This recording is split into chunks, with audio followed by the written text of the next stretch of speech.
My family called when they were about to be evicted. "Sarah, you're our last resort, help us," they said. When the landlord came to the door, he shook my hand. "Hello, partner. I've canceled the rent increase." I'd never seen my family in such shock. My name is Sarah Chen. I'm 32 years old, and in my family, I've always been known as the quiet, reserved girl. They think I work at a small accounting office. Today, that perception will change forever. When the phone rang at 6 in the morning, I immediately knew something was wrong from the panic in my mother Lisa's voice. "Sarah, we have an emergency. You need to come right away," she said breathlessly. "What happened, Mom?" "The landlord raised the rent by 40%. We have to pay it, or he'll evict us by the end of the month. Michael and Jennifer are having an emergency meeting." "Oh, of course. Even in emergencies, I'm the last person they remember, but they still call me, because they have no other options left." "Okay, Mom, I'm coming," I said. As I left the house, I looked at myself in the mirror. A simple blouse, jeans, no luxury accessories. My appearance always radiated simplicity. My family interpreted this as financial inability. But this was a deliberate choice I made. In my bag was my tablet. Only one app was open: my real estate portfolio tracking program. 12 different properties, rental income, expenses, value increases. My monthly total income from these was $45,000. But nobody knew this. When I arrived at the family house, the living room had a tense meeting atmosphere. My older brother Michael, my sister Jennifer, and their spouses were sitting, looking at each other with worried faces. "Sarah, you finally made it," Michael said. "Did you understand the situation?" Mom briefly explained it. "There's a rent increase." Jennifer waved the papers in her hand. "Not an increase, Sarah. This is highway robbery. The monthly rent is going from $2,800 to $3,900. Where are we going to find this money?" Michael nodded. "We have two options. Either we accept this increase and continue paying, or we look for a house." "Finding a new house isn't easy either," said Jennifer's husband Mark. "Similar houses in this neighborhood are around $4,500. Mom was sitting in the corner, quietly listening. This house was very important to her. She'd been living here for 15 years. All her memories were here. "So what are we going to do?" I asked. Michael turned to me. "Sarah, you don't live with us anymore, but as a family, we need to get through this crisis together. Everyone should contribute as much as they can." "How much contribution do you expect?" Jennifer, looking at her calculator, said, "The increase is $1,100. If 4 siblings share it, that's $275 per person extra payment." "Monthly?" "Yes, monthly," I thought silently. $275. The monthly rental income I received from just one of my properties was $3,800.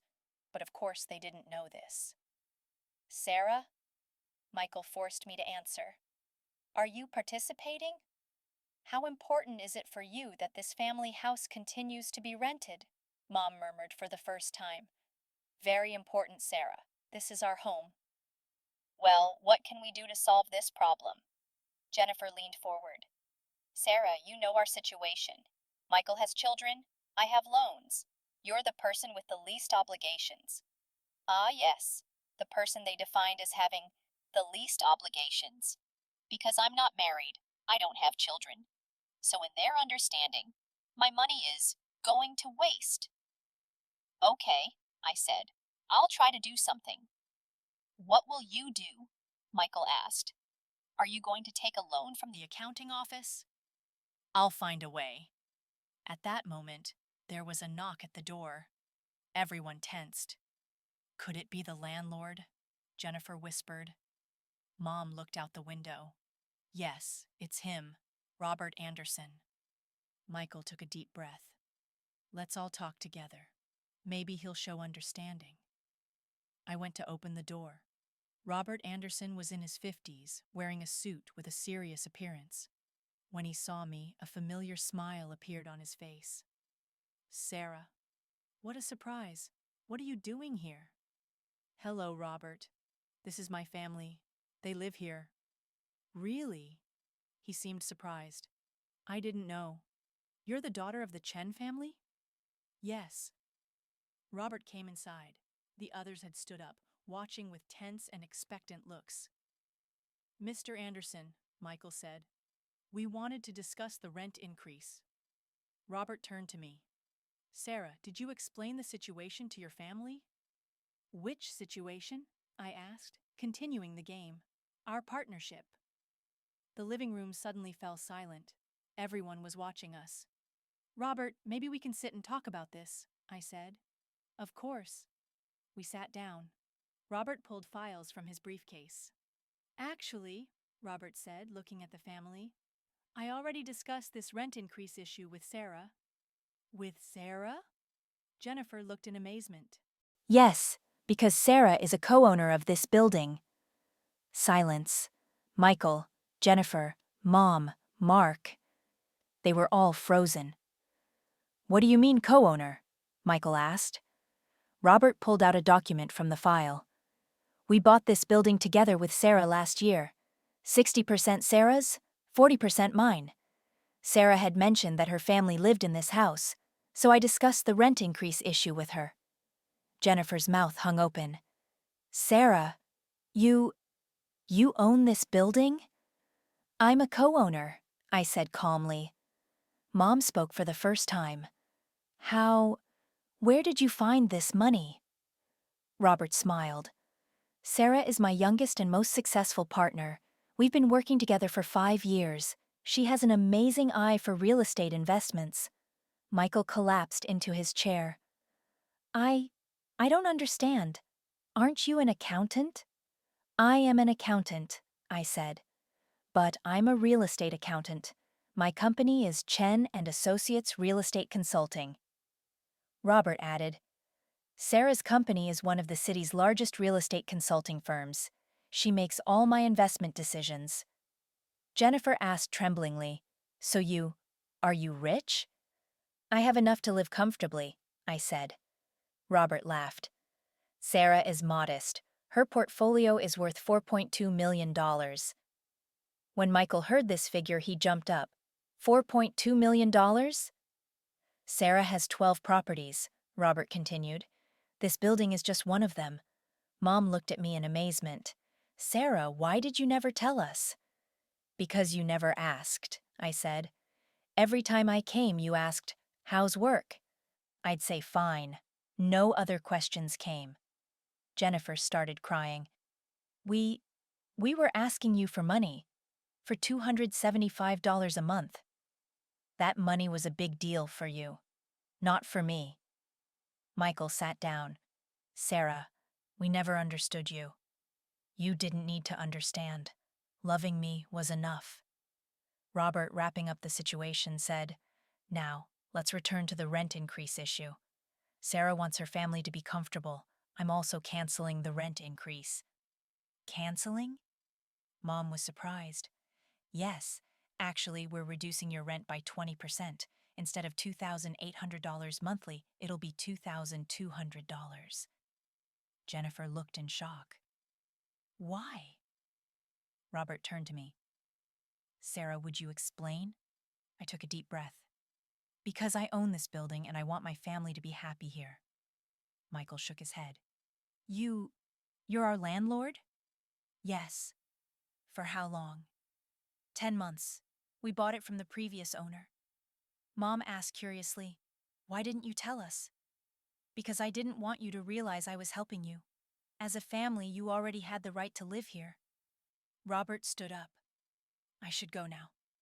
Sarah, we have our Monday meeting. Don't forget. I won't forget.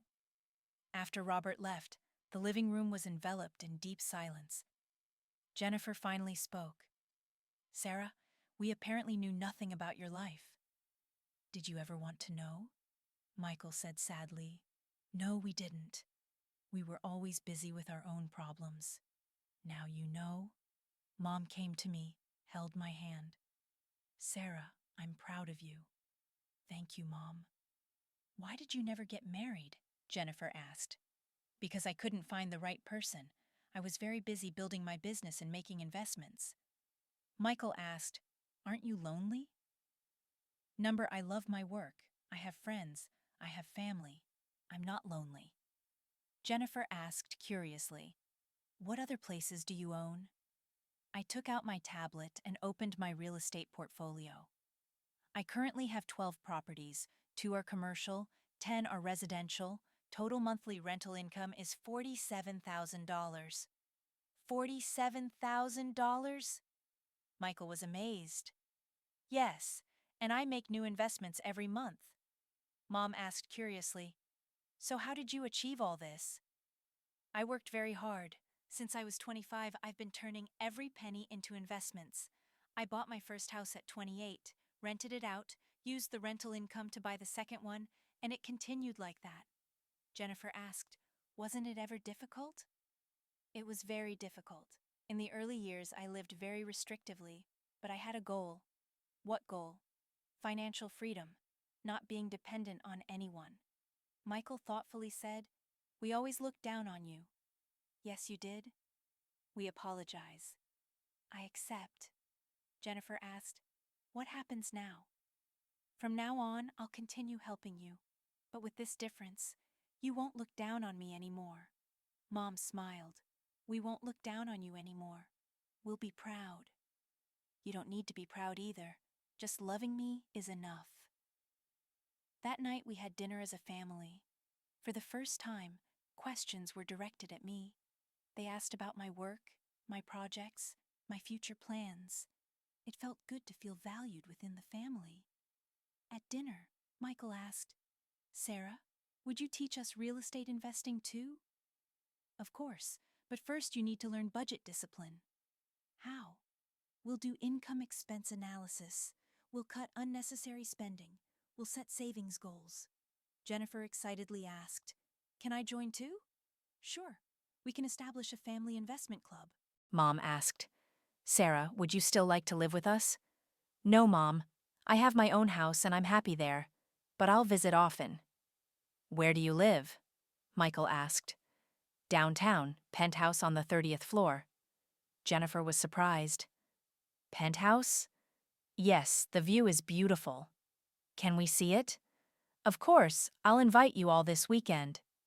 That night as I returned home, I felt light. The burden of the secret I'd carried for years was gone. My family had finally gotten to know me. The next week, Robert and I were working on a new project. Sarah, he said, how's the situation with your family? Very good. Thank you for being understanding. You're welcome. Your family is lucky to have a daughter like you. I'm lucky to have them. Months passed. The family dynamics had completely changed. Now they saw me as successful Sarah. They took my advice, valued my opinions. Michael started real estate investing and bought his first house. Jennifer changed her spending habits and started saving. Mom renovated her house, relaxed now that there was no rent anxiety. A year later, at a family meeting, Michael spoke. Sarah, I want to thank you. Not just for helping with the house, but for giving us a life lesson. What kind of lesson? The lesson that we shouldn't judge people by their appearances. We thought you were unimportant because you were quiet. But you were the strongest one, Jennifer added, and the most generous. You helped without expecting anything. That's what family is, I said. You support each other. Mom, with tears in her eyes, said, Sarah, you are our pride. You are mine too. That day, I realized that real wealth wasn't just money. Real wealth was being a family member who was loved and respected. And now I had both. Because sometimes being quiet doesn't mean being weak. Sometimes the quiet ones are the strongest. And when they speak at the right time, everyone listens.